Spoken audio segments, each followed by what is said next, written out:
in Barcelona. As myself, when I was there, you cannot be number one if Messi is there. When Messi has the ball, 1-1-1, you are dead. Just pass the ball. We are not Messi. No one is Messi. You can't defend 1v1 against Messi. It's impossible. Impossible. You're dead. But as long as you are not Lionel Messi, you have to defend. Yeah. Lionel is the only one. Wait until we have the ball, give it to you, and now do what you want. Everybody else has to defend it.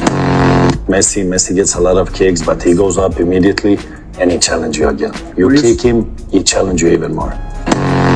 I have only one selfie on my smartphone. That's with Messi. So Cristiano was in the room as well.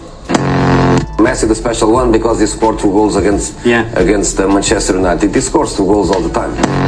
I think it's easier to win with him than against him. It isn't only football legends who stand in awe of Lionel Messi. Leaders of billion-dollar companies, groundbreaking tech innovators, and some of the world's most influential thinkers often speak of him with the same reverence they reserve for icons of business and innovation. A player of all time, Messi or Ronaldo, or Pele, or Maradona. For me, Messi is it.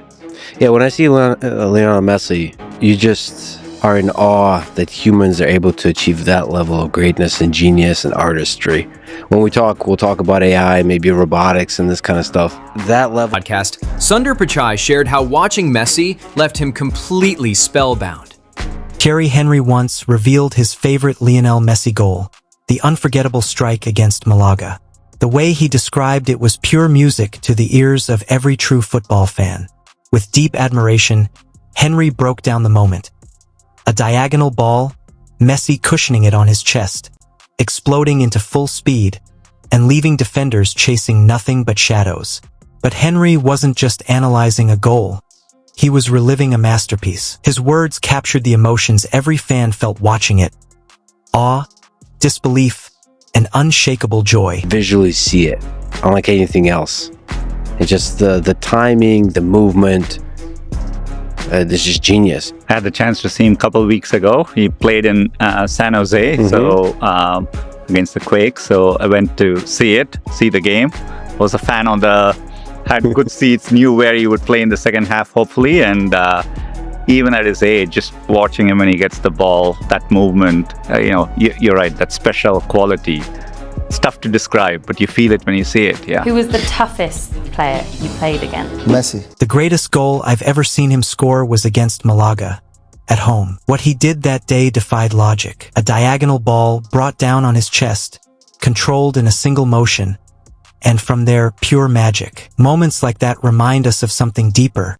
Remind us that, as human beings, we are privileged simply to witness them. And I say this not as a player, not as a professional, but as an admirer. Because some human beings, they carry a gift so rare, so extraordinary, that it feels as if they vibrate closer to God. You can't explain it. You can't put it into words. All you can do is experience it. That's why, in Judaism, the name of the Creator is never spoken. Because how could you possibly reduce something so divine into mere language? Seeing him score was against Malaga at home.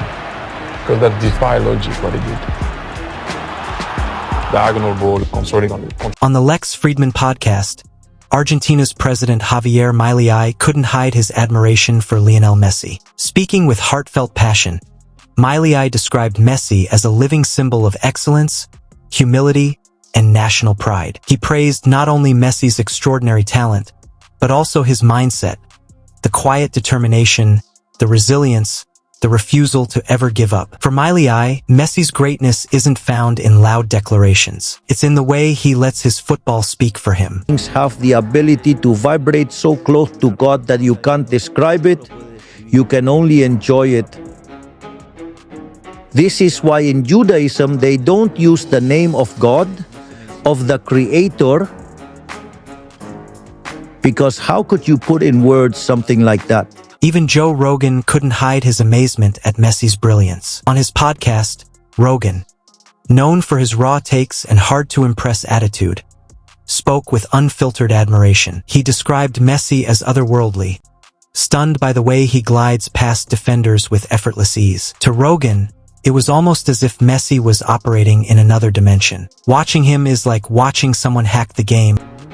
For real. If you look at the number of goals he scored, I correct that considering the goal average in the days of Pelé. Compared to Messi's golden era and his career now, the number of equivalent goals is much greater than that of Pelé. Therefore, without a doubt, Messi is the greatest soccer player of all time. Of all time, no one compares to him. But it's not just the numbers or the World Cup win. It's the moments of genius on the field. Messi is unlike any other in that way. Messi does things that seem technically impossible. They seem physically impossible. The moves he makes don't respect human logic. It's like watching Usain Bolt run. It doesn't feel possible. He moves in a way that doesn't respect human logic. Crazy, right? But not as crazy as the formation Roberto Baggio once dreamed up just to stop Messi. Baggio, widely regarded as the greatest Italian player of all time, understands exactly what it takes to perform at the very highest level. So when he calls Messi the greatest of all time, it carries weight. He doesn't just say it, he means it. 25 or 26, you know? Yeah, and he's this just technical wizard, improvisational wizard. No, he's amazing. I've watched these highlights, man. I've watched a bunch of his because it's fascinating just to watch somebody that. Simple words, but when you remember what Messi did to Arsene Wenger's Arsenal, they carry enormous weight. In their 2010 Champions League clash, Messi delivered a masterclass. Not one goal, not two, not three, but four. He dismantled the Gunners with a performance that Arsenal fans will never forget. And if there was ever any doubt left in the GOAT debate, Messi erased it in 2022 with his World Cup triumph. Even Jurgen Klopp weighed in on that historic victory, saying, "This guy's a wizard. Look at this. Just embarrassing. That's just wizardry. Yeah. That guy, like, he moves like a wizard. It's like what he's able to do with that ball. It's just fucking astounding. Yeah. And then you have to be so much better than people to do something like that. And then the thing I always think about, remind myself of is that he's so much better than people who are really great at it. Yeah. You know? Exactly. 'Cause he's not playing me out there. You know? Like, those are other professionals. Yeah. And he's just like, I'm going to embarrass you, man. You're not going to want to talk to your wife or your mother after this game. Well, occasionally there's fights like that, too. Yeah. Well, look at this shit. At least these guys, they're getting humiliated, but nobody's getting hurt. Oh. Look at that wizardry. That is just fucking straight up wizardry. Yeah. It's amazing. Like, his footwork is just, it's like he's doing a different thing. Messi is the best, not just of this era, but of every era, the best player.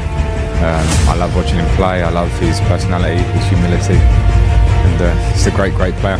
But for me, every year Messi deserves to win it, because I think as an individual, what he gives to the team at Barcelona, for his country, as I say, There was even a moment when a player didn't celebrate his own goal because he was intimidated by Messi. And then there's Diego Simeone, a manager who usually looks like he despises every opponent his team faces. Yet even Simeone makes an exception for Messi. His press conferences are famously intense, sometimes bordering on chaos, but when it comes to Messi, his tone changes. He knows Messi is different.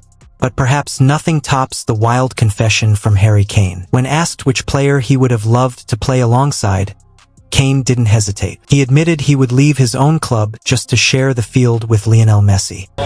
Ci ho ripensato, Fammi dietro, sì, 10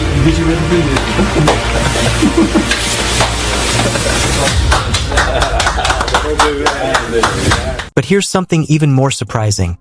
Jose Mourinho, renowned for his fierce rivalries and cutting remarks, once described Lionel Messi as nothing less than a god. Who's the best player in the world? Lionel Messi. Who's the best player of all time? Lionel Messi. But no one understands Messi quite like Pep Guardiola. Having managed him at Barcelona, Pep speaks with a unique authority. So when he makes a statement about Messi, you know it carries real weight. Congratulations, honestly, I mean it. I think it was really well deserved. In a tough game, and probably the best final after 80 minutes I ever saw in my life, and I saw a few. It's absolutely special, and they deserved it. And when you saw the team celebrating and especially the country celebrating, then probably hit the right country in difficult times. I'm really happy for them. Waited for a long time, a couple of times in the final, lost it. Were lucky in moments, and now they did it in the greatest footballer of my life. What's truly fascinating is how Messi's greatest rival, Cristiano Ronaldo, feels about him. After years of going head-to-head, you might expect tension between the two. But in a candid interview, Ronaldo revealed the truth. There's deep mutual respect. Beneath the rivalry, there's recognition. One legend acknowledging another.